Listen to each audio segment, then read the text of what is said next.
یہ گل راس دی ہونی ہے نا، اس واسطے جواب کوئی نہ آتا۔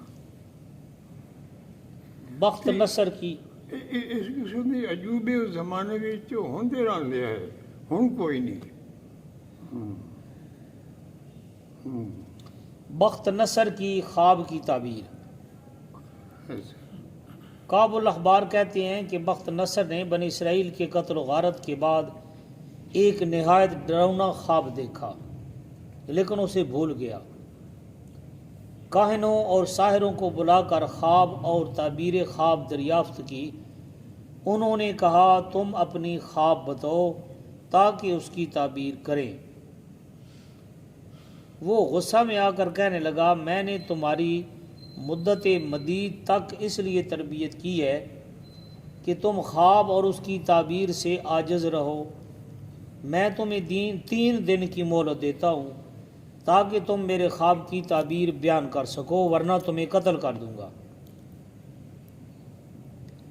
کاہنوں اور ساحروں کے قتل کی خبر مشہور ہو گئی۔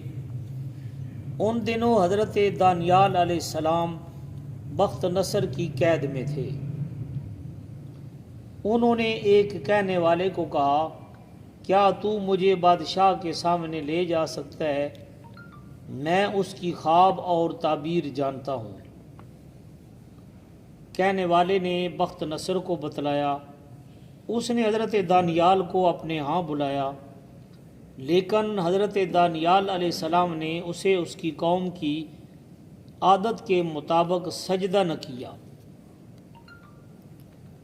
بخت نصر نے اپنے دربار سے تمام آدمیوں کو باہر نکل جانے کا حکم دیا۔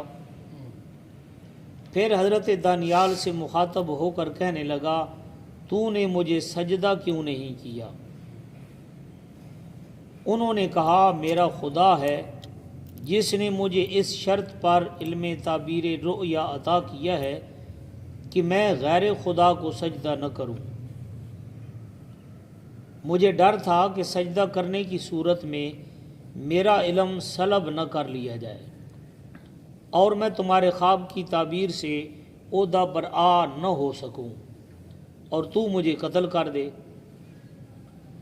میں نے یہی بہتر خیال کیا کہ میرا ترک سجدہ تیرے ان رنج و الم کو جن میں تو مبتلا ہے سہل ہوگا، لہذا میں نے اپنی اور تیری خاطر سجدہ ترک کر دیا ہے۔ بخت نصر نے کہا میرا اب تجھ سے زیادہ کوئی معتمد نہیں جس نے خدا کے لیے ایفائے عہد کیا ہے، اور میرے نزدیک سب سے اچھے انسان وہی ہیں جو خدا کے لیے ایفائے عہد کرتے ہیں۔ پھر کہا میرے خواب کی تعبیر جانتے ہو؟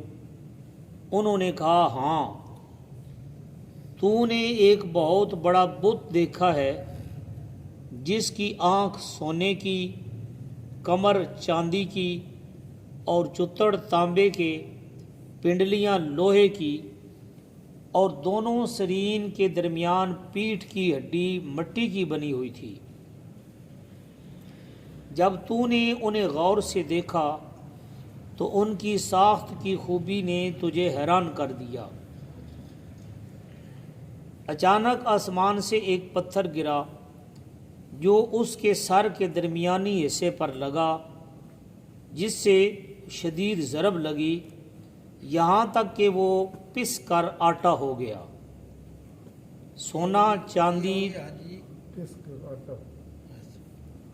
سونا چاندی تانبا لوہا اور مٹی اس طرح باہم پیوست ہو گئے کہ ایک اندازے کے مطابق انہیں تمام جنوں انسان مل کر علادہ علادہ نہیں کر سکتے تھے،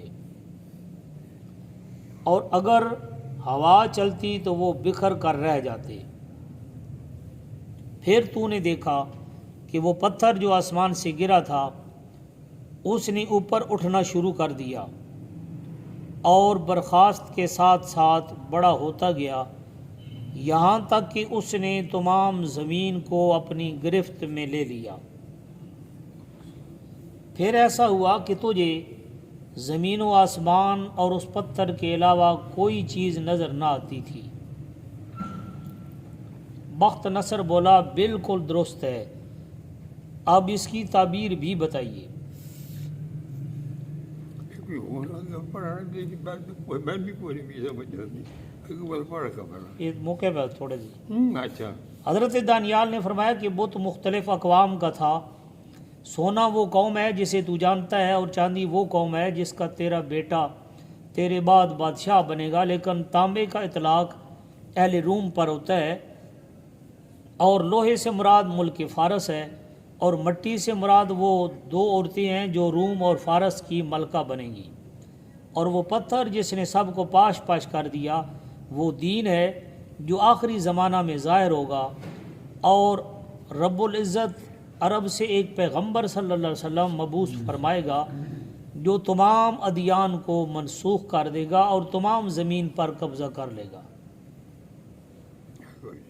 تورات میں نعت رسول